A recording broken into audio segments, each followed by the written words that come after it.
Bonjour, on se retrouve pour une nouvelle vidéo, cette fois-ci consacrée au suivi du portefeuille.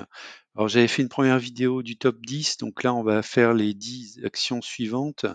On va démarrer par Pernod Ricard, on va terminer par Kering.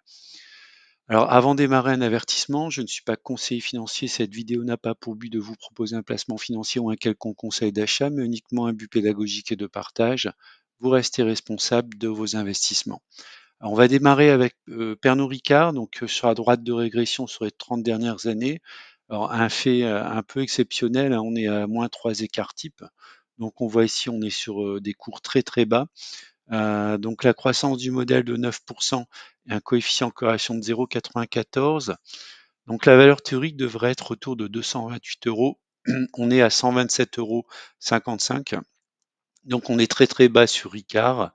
Ça fait déjà un petit moment qu'on a passé les 2 écarts types. Donc là, c'est relativement exceptionnel d'avoir une action de qualité qui se retrouve à moins 3 écarts types. Si on regarde au niveau graphique, l'action est dans un canal descendant depuis avril 2023, qu'on a symbolisé ici, le canal descendant. Alors tant qu'on passe pas ici globalement le haut du canal, hein, je l'ai fait avec une droite ici, une oblique de résistance.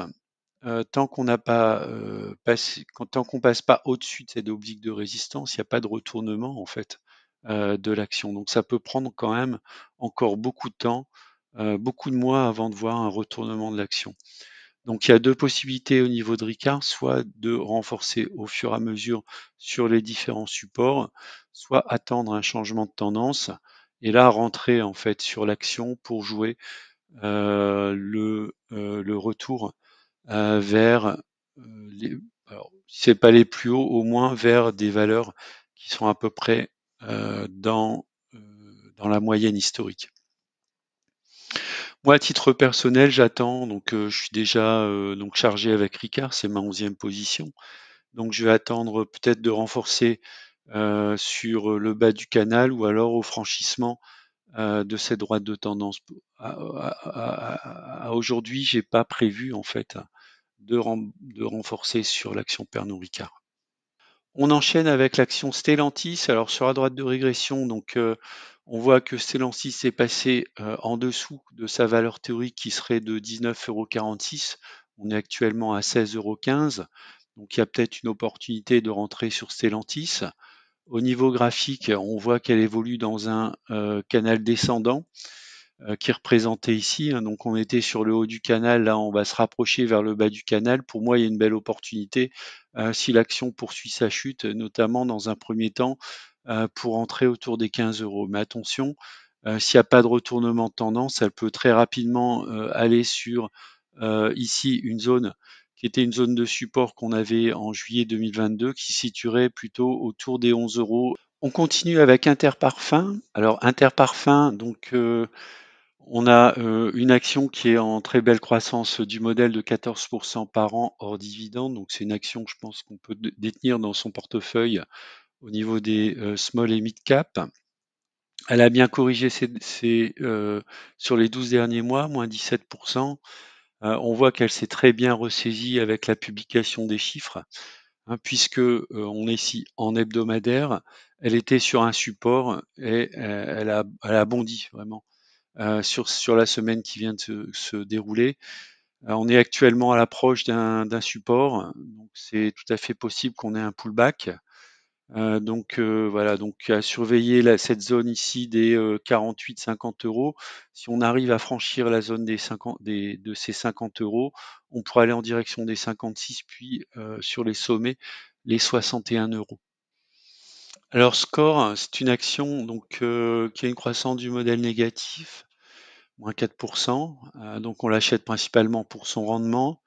Elle a publié, elle a déçu les marchés hein, lors de la publication. Elle est sortie par le bas de son canal ascendant. Donc ça, c'était un point qu'on avait vu sur la semaine dernière. Elle est allée ici sur un support autour des 19,50 €. Elle est en train de se ressaisir. Elle est actuellement autour des 21,20 €. Elle pourrait aller jusqu'aux 23 euros. Ensuite, bah, faut voir si elle a le potentiel pour réintégrer son canal ou alors continuer ici sa baisse, sa chute.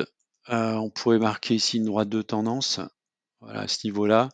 Donc tant qu'on passe pas ce niveau ici, elle est plutôt dans une logique plutôt de baisse. On enchaîne avec Ferrari, donc excellente valeur de croissance, hein, plus 23% de croissance annuelle. On est actuellement quasiment à son prix, une valeur théorique de 378 euros pour un cours de 380 euros. Si on regarde au niveau graphique, elle est dans un couloir ascendant depuis déjà juin 2022. Et puis j'ai dessiné ici un range. Donc elle est actuellement dans un range depuis le mois de février 2024, avec ici un triangle, un biseau en fait légèrement ascendant. Donc soit on a une sortie par le bas du biseau et on pourrait viser donc un retour vers les 330 euros, soit une sortie par le haut du biseau et on pourrait aller chercher les 406, 408 euros. Plus on se rapproche en fait de la sortie du biseau, moins en fait la fluctuation sera importante. En tout cas, c'est ce que dit la théorie. On va enchaîner avec Orange. Alors Orange, pareil, comme score, c'est une action donc principalement pour le dividende, puisque la croissance du modèle sur les 30 dernières années est négative, moins 6,36% par an. Elle a un cours de 10,27 euros, donc une valeur théorique de 7,74. Donc on voit qu'on est à peu près à plus 1 sigma, quand même un petit peu en dessous, à plus 0,70. Si on regarde au niveau graphique, bon, elle évolue quand même depuis un petit moment dans un range. Depuis décembre 2019, elle ne fait que ça, hein, le bas du range, le haut du range, le bas du range, le haut du range.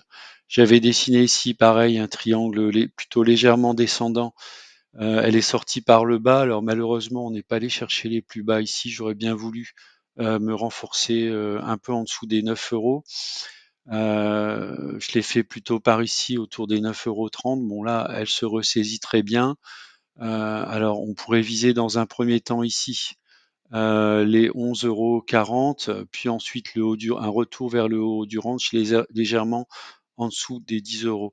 Alors pour moi, ma stratégie sur Orange, c'est simple, hein, c'est de renforcer lorsqu'elle est dans cette zone ici, 8,30 €, 9,30 € pour faire simple, et alléger lorsqu'on est dans la zone plutôt, on va dire globalement 11 euros, 12 euros. On continue avec Téléperformance, une croissance du modèle de 12%. On est actuellement à moins 1,65 écart type, donc elle est en phase légèrement de redressement, puisqu'on était il y a quelques semaines ou quelques mois à moins 2 écart type, hein, donc elle a connu plusieurs fois, ici en 96 et puis en 2012, donc on pourrait tout à fait avoir un retournement qui pourrait s'effectuer dans les mois à venir. Si on regarde au niveau graphique, on est toujours dans ce couloir descendant qu'on a démarré ici depuis les plus hauts en novembre 2021. J'ai tracé ici à l'intérieur du couloir une droite de support, voilà, qui pour l'instant joue en fait un office de support.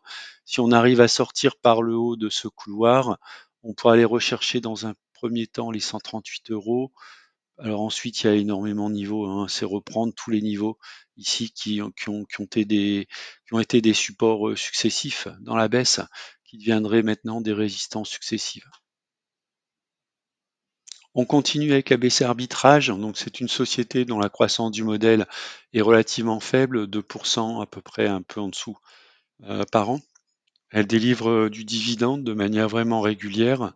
Elle est actuellement sur une zone relativement basse, hein, on est à moins un écart type virgule 30. Donc ça pourrait être une opportunité de rentrée, sachant qu'elle a baissé de 33% sur les 12 derniers mois. C'est une action qui fluctue énormément.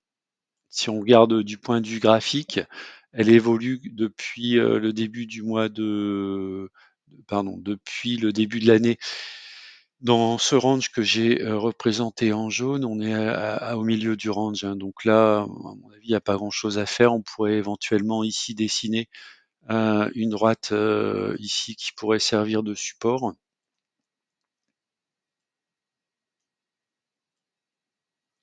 Donc ça pourrait être une valeur de support. Si on passe en dessous de la droite, on pourra aller rechercher les plus bas historiques qui seraient autour des 3,60 €. On pourrait viser par contre dans un premier temps les 4,30 €. Si on a un PRU inférieur aux 4,30 €, par exemple, si on a su aller chercher l'action autour des 3,60 €, ça pourrait faire une belle plus-value ici, ce qui n'est pas du tout mon cas. Moi, je suis sur un prix de revient qui est plutôt ici dans les 5 et quelques. Voilà, donc faut peut-être en train de construire une figure de retournement, donc il faudrait attendre encore quelques semaines pour voir si ça se confirme, avec à la clé un objectif de retour sur une résistance majeure qui serait les 5,85 €, puis ensuite les 7,80 € qui était un sommet qui a été atteint ici au mois d'avril 2022. On continue avec Française de l'énergie qui est en 19e position dans mon portefeuille. Très belle croissance du modèle, 15%. On est actuellement à moins 1,5 écart type, donc ce qui peut correspondre à une opportunité pour entrer sur cette action. Si on regarde au niveau graphique, la Française de l'énergie a une configuration en biseau descendant depuis ici à peu près la fin de l'année dernière. Donc soit on sort par le bas et on accélère en fait la baisse, donc on pourrait aller chercher les supports donc ici en dessous qui serait plutôt autour des 20 €, voire un petit peu plus bas, hein, si on va aller chercher un petit peu plus bas, on descendra à 14 €. Soit, et en tout cas, je suis investi dans cette entreprise, on sort par le haut au niveau du biseau, et là on pourra aller reconquérir les différents niveaux ici que j'ai représentés en bleu sur la droite pour un retour vers les 53 €. Alors bien sûr, il faudrait que la société publie de très bons chiffres.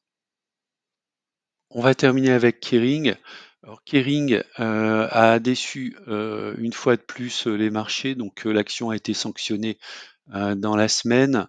On est actuellement à moins un écart type. Alors historiquement, elle a été plusieurs fois.